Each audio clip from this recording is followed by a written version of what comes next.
Warning, this episode contains brain food that will lead to improved emotional and social intelligence.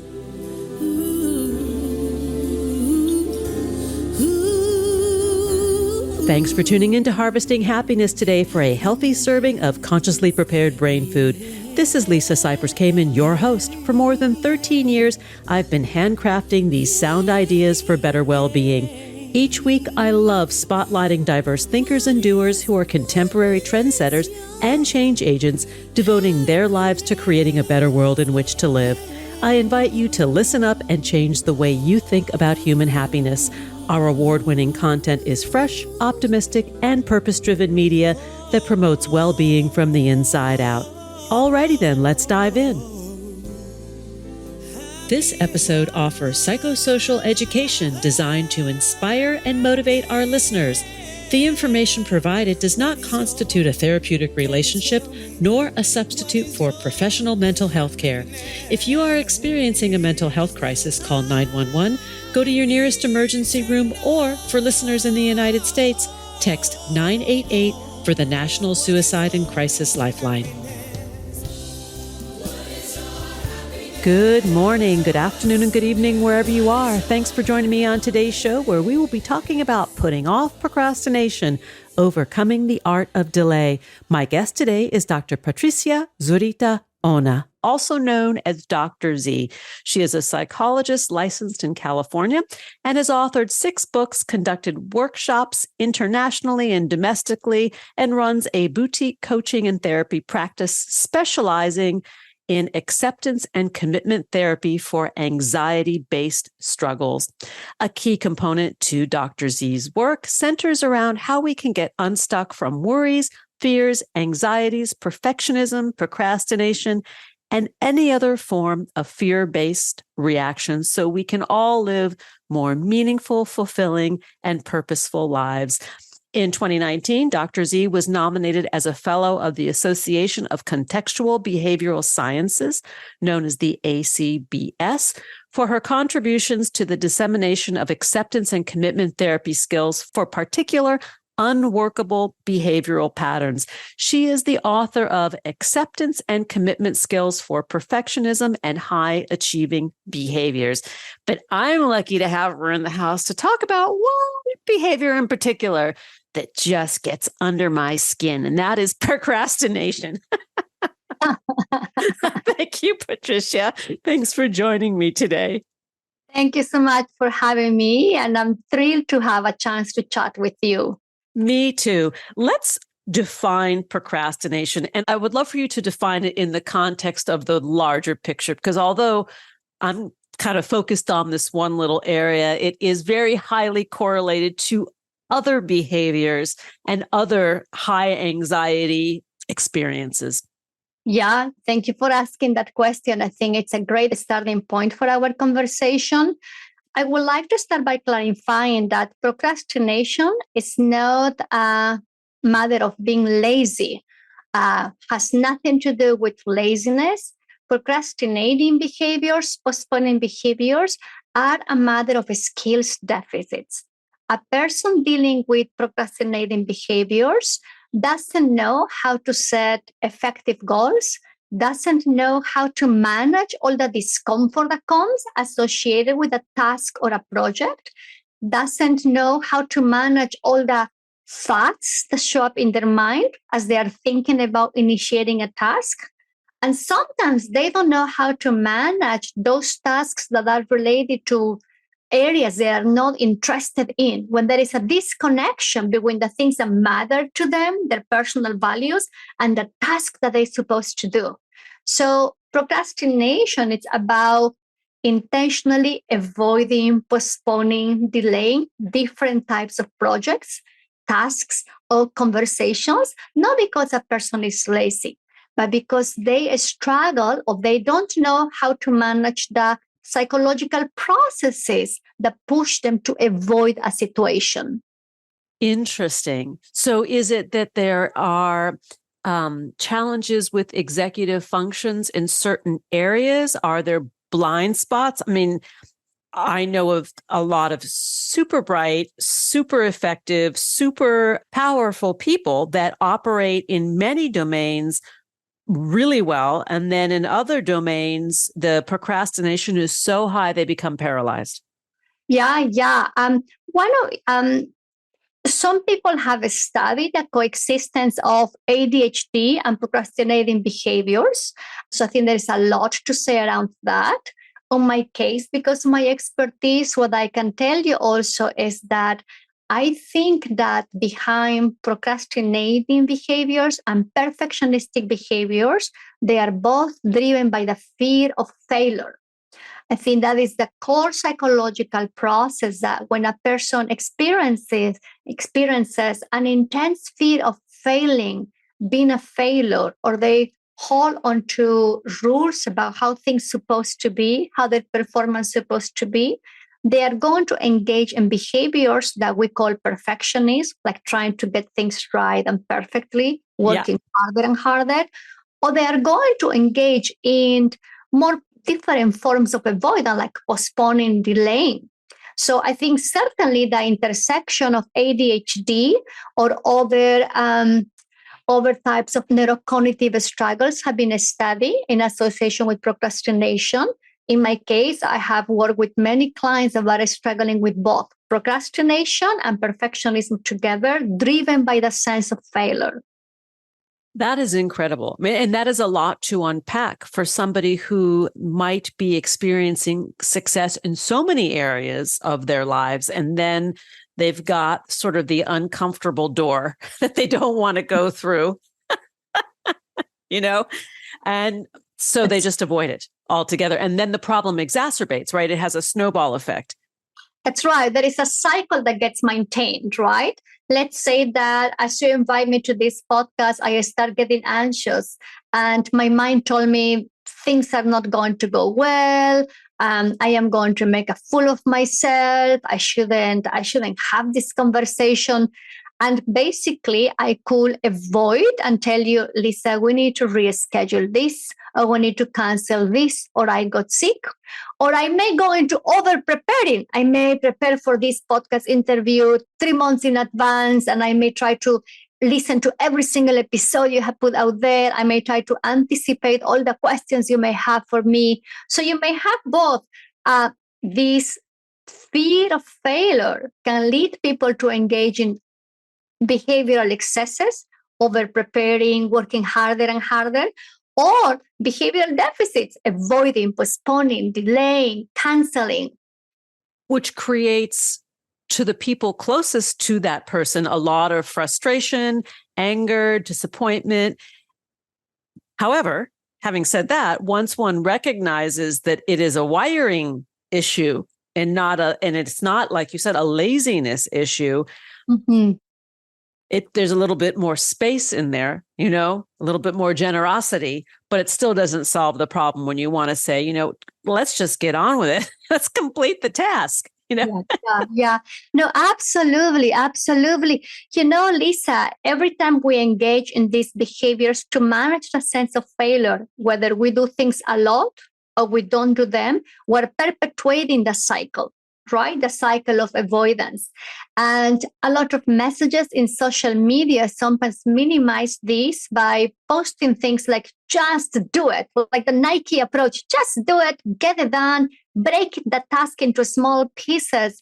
A lot of the clients that I have worked with, of course, they have received those messages. Of course, they have heard messages like that.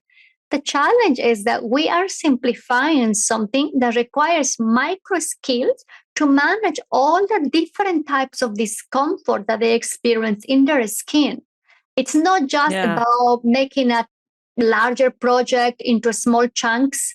It's not about just doing it and forcing yourself to do it. It's about learning to step back and really make room for all the discomfort that happens when you're thinking about a particular project. What shows up in your body? What is the emotion associated with that? What does your mind tell you? Does your mind take you into the future? This is not going to go well. This is not going to work. Does your mind comes up with reason-giving thoughts? I need 3 more days or 1 more hour to get this done. My professor is not going to like this, therefore I don't send it. So these quick approaches to getting things done minimizes a struggle that can be very debilitating for people and that requires different micro skills.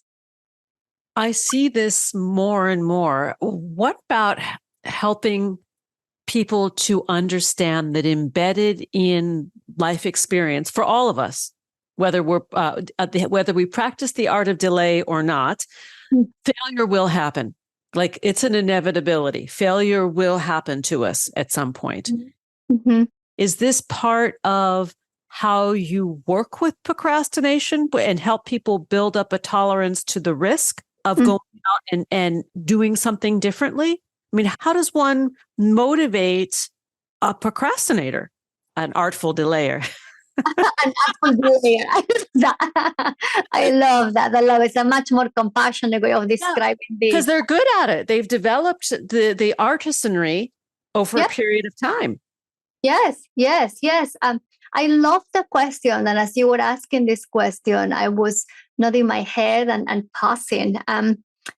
Here's what I can tell you. Part of the work for anyone struggling with procrastination or with perfectionistic behaviors is all about making room for that fear that comes associated with failing. Every single day, from the moment we wake up and open our eyes to the moment we fell asleep, of course, as you're saying, a lot of things will go wrong. A project that we care so much is not going to go well, it's going to go south. A relationship with a person that we care about is going to get upset with us, or we're going to disappoint someone. I think, but learning to make room for life as it happens requires also acknowledging what I'm feeling, what I am sensing, without rushing through it, without minimizing, without jumping onto the next thing.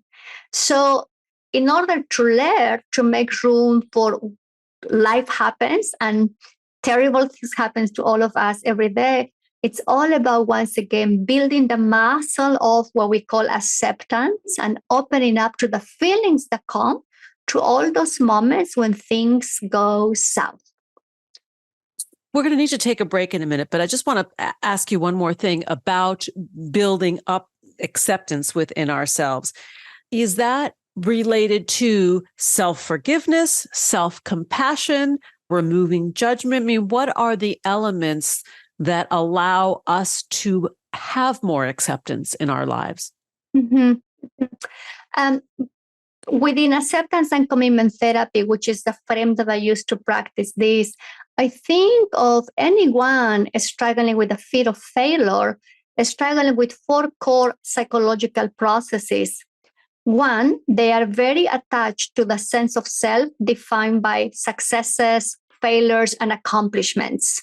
Either I'm a winner, I'm a loser, but it's based on the outcomes of the projects I participate in. 2, they're also really, really scared. It's overwhelmingly scary for them to fail. The possibility of failing is too scary. 3, they're also attached to rules about how things are supposed to be, how they're supposed to perform, how the outcome's supposed to be. And they also have rules like if, then. If I get this perfect right, then my career will move forward. If I finish this project on time, then the professor will like me, or my career will be set. And number 4, they are also scared about making mistakes. So these 4 psychological processes leads people to either develop procrastinating behaviors or perfectionistic behaviors. So in response to this, when they engage into this chronic pattern of trying to do things right and perfectly, or this chronic pattern of avoidance, they become very self-critical of themselves, right? Their minds start judging them all the time, and that judgment comes with a lot of shame. So the core intervention or the core skill to practice is coming from compassion-focused therapy, and it's practicing self-compassion in different ways. But a caveat here is that for people who are dealing with this strong sense of failure, they're incredible, high conscious people. Of course, they really care about what they do, whether that's protecting the environment, whether that's living their faith, whether that's in a sports performance. They're high in consciousness on how they want to perform. Yeah. So the perception of failure triggers a lot of shame. They can be extremely kind with others, people they know, people they don't know. But when you're trying to make this shift into self-compassion towards themselves, self-forgiveness when things go wrong, it's a little bit difficult because it has become aversive for them. And some of them, I have heard things in my work with clients like, if I practice gentleness with myself, I will let myself off the hook, and therefore I will make the same mistake again. Uh-huh. Right? So there is this fear even about being gentle with yourself, or they tell you, well, if I am too soft with myself, I won't be motivated to get things done. So it's something to keep in mind, right? That we cannot tell this group of people right away, be self-compassion, right? Practicing self-compassion practices is not about a post on Instagram that quickly says, be kind with yourself, right? It's really about making room for the discomfort that comes of learning to be kind with yourself as you are with others, and making room also for the vulnerability that comes with practicing self-compassion. You cannot practice self-compassion without acknowledging that you are hurting. And that's a hard thing to do many times. I get what you're saying. Let's take that pause. When we come back, we will continue the conversation with my guest today, Dr. Patricia Zurita Ona. Her book is Acceptance and Commitment Skills for Perfectionism and High Achieving Behaviors. To learn more, please visit thisisdrz.com, on Twitter at Dr. Z_behaviorist, and on Instagram, Dr. Z Passionate Behaviorist. Ooh, I love that handle. We'll be right back. Wait. Before we take that break, I want to remind everyone that lifelong learning yields personal growth. And personal growth is a good thing, especially when it leads to good hair days, which are always happy days. And one of the ways I continue to grow is with Nutrafol, the #1 dermatologist recommended hair growth supplement that's clinically shown to improve visible thickness and strength. Did you know that nearly 50% of all women are or will be impacted by weakened or thinning hair? If you're among them like me, you're not alone, and there is a solution that you can trust to deliver great results. Nutrafol supports healthy hair growth from within by targeting the root causes of thinning from within: stress, hormones, environment, nutrition, lifestyle, and metabolism through whole body health. In a clinical study, 86% of women experienced improved growth after 6 months of using Nutrafol women's hair growth supplements. Nutrafol has multiple formulas, including vegan. Each physician-formulated product is made with natural, drug-free, medical-grade ingredients in consistent doses for reliable results that I have experienced firsthand. What I love most about Nutrafol's whole body approach to health is that in addition to thicker and stronger hair, the ingredients have stopped excessive shedding while helping to improve my sleep, stress response, and those pesky menopause symptoms, including hot flashes. No matter your lifestyle or stage of life, Nutrafol is here to help you keep growing by improving your whole body health. Visit Nutrafol.com and take their hair wellness quiz for a personalized plan that targets better hair growth through a whole body health approach. Join me and millions of others who are committed to keep growing with Nutrafol. Take the first step to visibly thicker, healthier hair. For a limited time, Nutrafol is offering our listeners $10 off your first month subscription and free shipping when you go to Nutrafol.com and enter the code HARVESTING. Find out why over 4,000 healthcare professionals recommend Nutrafol for healthier hair. Nutrafol.com, spelled Nutrafol.com, promo code HARVESTING. That's Nutrafol.com, promo code HARVESTING. Now let's take that break. Research tells us that happiness is good for our health. Happy people live longer, are more productive, and make better partners, parents, and professionals. Want more sound ideas for better well-being? Check out our new bonus edition content, More Mental Fitness by Harvesting Happiness, available exclusively on Medium and Substack. One thing I know for certain, happiness waits for no one, and at times we all need a little support. To learn more about lifestyle management and mental fitness consulting services, please visit harvestinghappiness.com. And we're back, continuing the conversation with my guest today, Dr. Patricia Zurita Ona. We're talking about putting off procrastination, overcoming the art of delay. Let's get back to it. Dr. Z, before the break, we had touched upon something about motivation. And I think it's really important to remind our listeners that procrastinators do not lack motivation. Mm-hmm. Mm-hmm. Completely agree, Lisa. I think that is a very accurate statement. I think a lot of people think, again, that procrastination is about being lazy and that they don't want to get things done. But I think it's important also to unpack some of these misconceptions about motivation. In my work, the classic misconceptions about motivation that I encounter is related to having to feel in a particular way before needing action, before taking action. Oh, so everything aligns, like the stars must align. Everything must fall into place. Yes. I need to feel X. I need to feel excited. I need to feel motivated to get things done, right?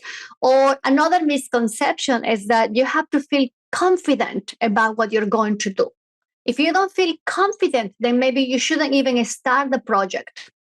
The motivation is required to accomplish your goals. If you're not motivated, you won't get things done.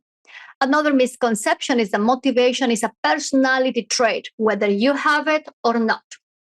The challenge with all those misconceptions is that they are not consistent with what we have learned on behavioral science. These days, in behavioral science, we have learned over and over throughout multiple research studies that a person's internal experience is not required to take action. This is a little bit counterintuitive. Love this. Right? It's very different. So yeah, let's say that I have to write a proposal, a book proposal. And I have a sense of the outline and the topic of this book proposal. So because it's a project that matters to me, and is consistent with my values of disseminating acceptance and commitment skills for anxiety-based struggles, it is important that I sit in front of the laptop and I start typing. But of course, when I start doing that, I may feel uncomfortable. I may feel like, I don't think it's ready. I may start feeling anxious or afraid. The skill here is to make room for that feeling and say things like, here comes my anxiety. I know this is butterflies in my stomach. I notice my hands are getting sweaty. But what's really important right now, it's to disseminate at the skill. So I'm going to type letter by letter, sentence by sentence. So doing what matters to us and overcoming procrastinating and perfectionistic behaviors has nothing to do with our feelings, with how we feel. It has to do with a willingness to take action while we experience this internal discomfort. I love what you just said, that the feelings actually are not necessary for the execution of the task. The feelings are present, is what you're saying. They're there, but they're not the driver. That is right. That is right. But that is a skill that a lot of people don't know how to nurture and don't know how to cultivate. There are many ways in which we can teach this to people.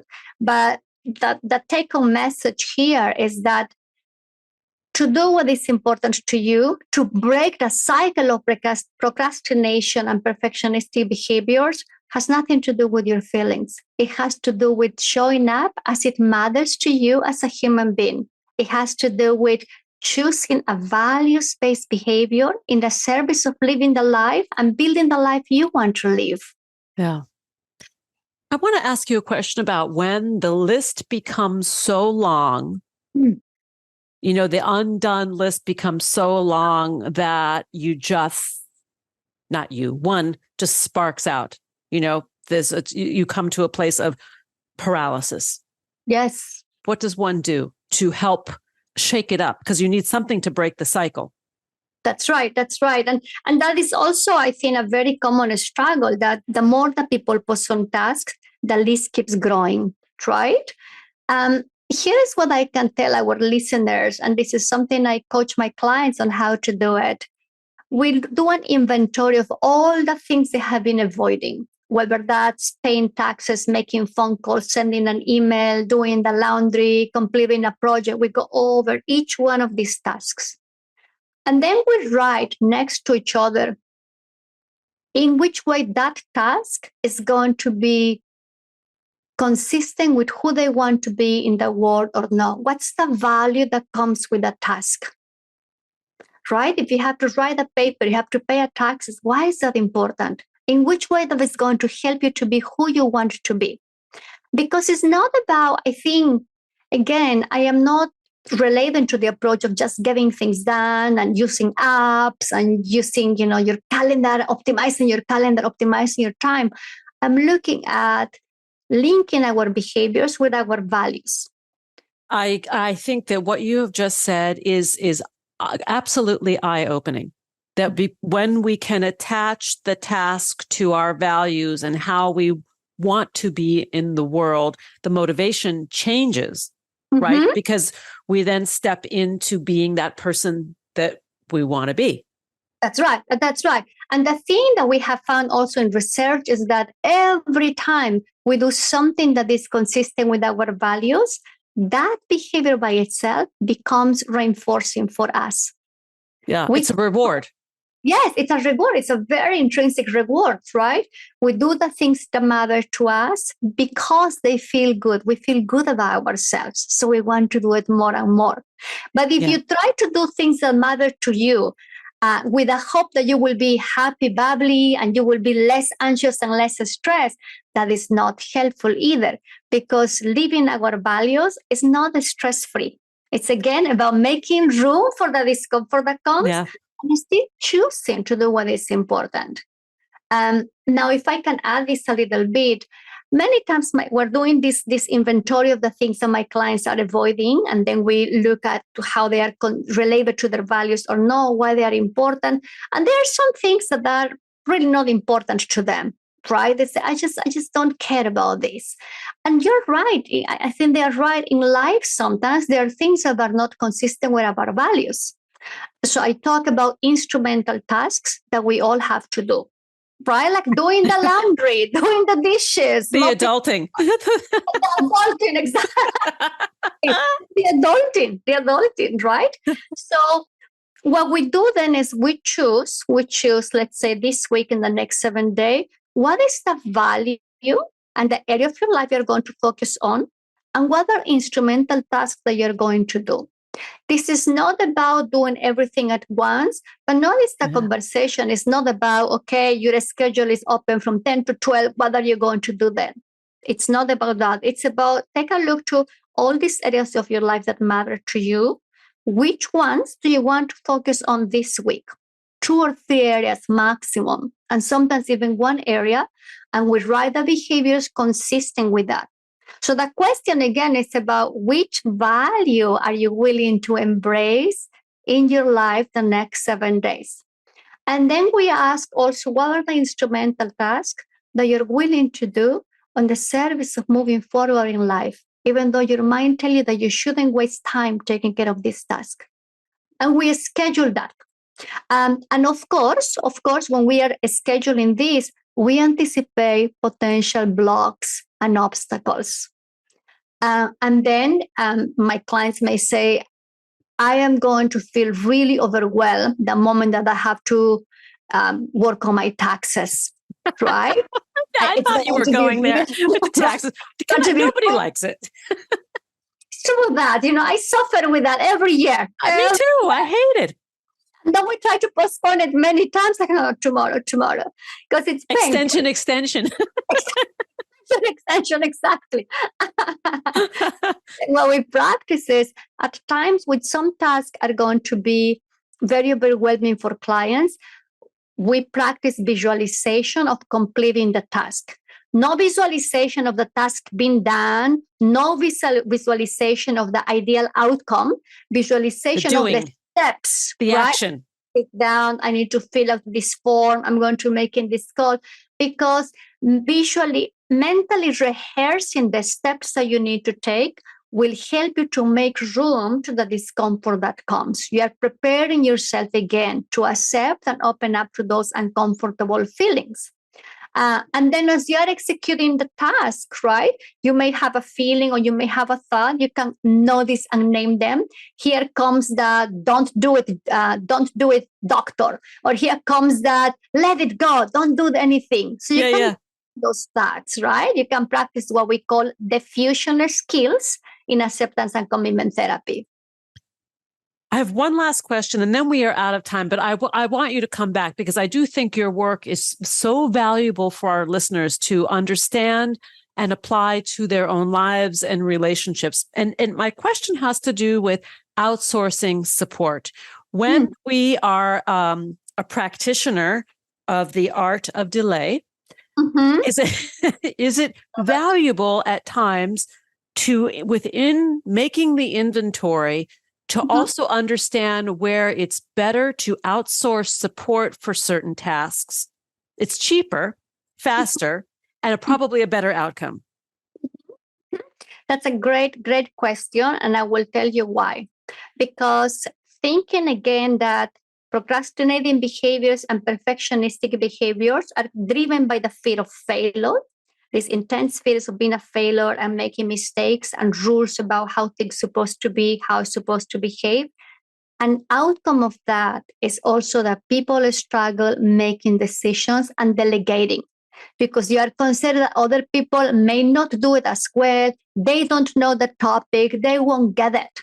So it is a good exercise for certain tasks to practice making room for the uncertainty that comes with asking someone to take over a project. Like your taxes. Like your taxes, like the tech person or other tasks, right? Housekeeper. No, that's right. There you go. You know, accountant, housekeeper, you know, there are certain things that with confidence you can outsource with some direction. You're still in charge, right? You're not giving away your power. You are empowering others to assist. That's right. And even when we're trying to, when we know, okay, this accountant is reliable, sometimes a person that struggles with a fear of failure may think, will he get it right? Does he have all the information? Maybe I need to check on him, right? So there's a lot of uncertainty management that we also have to practice, but it is helpful to learn to delegate projects because that is another area in which people dealing with a fear of failure sometimes struggle. Yeah. Will you come back? We should have more of these conversations because I think this is like it's getting really into the weeds of our human behavior.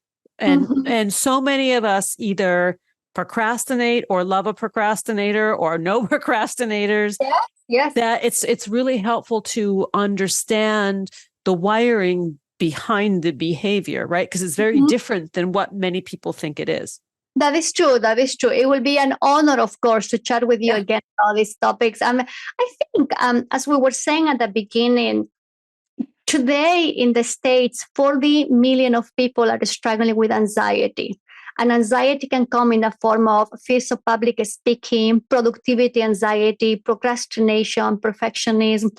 So I do genuinely believe that we need to have more resources to manage the fears that we're dealing with these days in a skillful way, in a way that allows us to have a meaningful and purposeful life. I agree. And the access, to make it so people can access it. Not everybody has the time or the money to see a therapist privately. But what I love about your work is you're also making these tools and these resources available to everyone. Thank you. That's a big passion of mine, right? I think all of us, we're trying to contribute to the best we can. Yes. My guest today has been Patricia Zurita Ona. She is the author of Acceptance and Commitment Skills for Perfectionism and High Achieving Behaviors. She is a clinical psychologist. To learn more, please visit thisisdrz.com, on Twitter at @DrZ_behaviorist, and on Instagram, Dr. Z Passionate Behaviorist. And the passionate behaviorist is going to come back because this conversation is not done. I will love it. Thank you so much Thank again. you. Thanks for joining me on Harvesting Happiness today. This is Lisa Cypers Kamen on behalf of my guest, Dr. Patricia Zurita Ona, wishing you kind thoughts, kinder words, and the kindest of actions. Until next time, remember, happiness is an inside job. Happiness is your inside job. Please go out and rock your day, and remember to be kind to one another. Want to take a deeper dive into sound ideas for better well-being? Check out our new bonus edition content, More Mental Fitness by Harvesting Happiness, available exclusively on Medium and Substack. Keep harvesting your own happiness anytime, anywhere from the comfort of wherever you are. Subscribe, listen, and share hundreds of downloadable episodes from wherever you get your podcasts. Connect with and follow us on most social media channels. To learn more about lifestyle management and mental fitness consulting services, please visit harvestinghappiness.com. Harvesting Happiness and More Mental Fitness are produced by me, Lisa Cypers Kamen, Andrea Mengele, Robin Boyd, Andrea Daly, and the awesome team at Podfly Productions, including Eric Begay, Kimberly Beck, and Alec Guess, in collaboration with TogiNet Radio, KBUU, RadioMalibu.net, and is available on PRX, the Public Radio Exchange.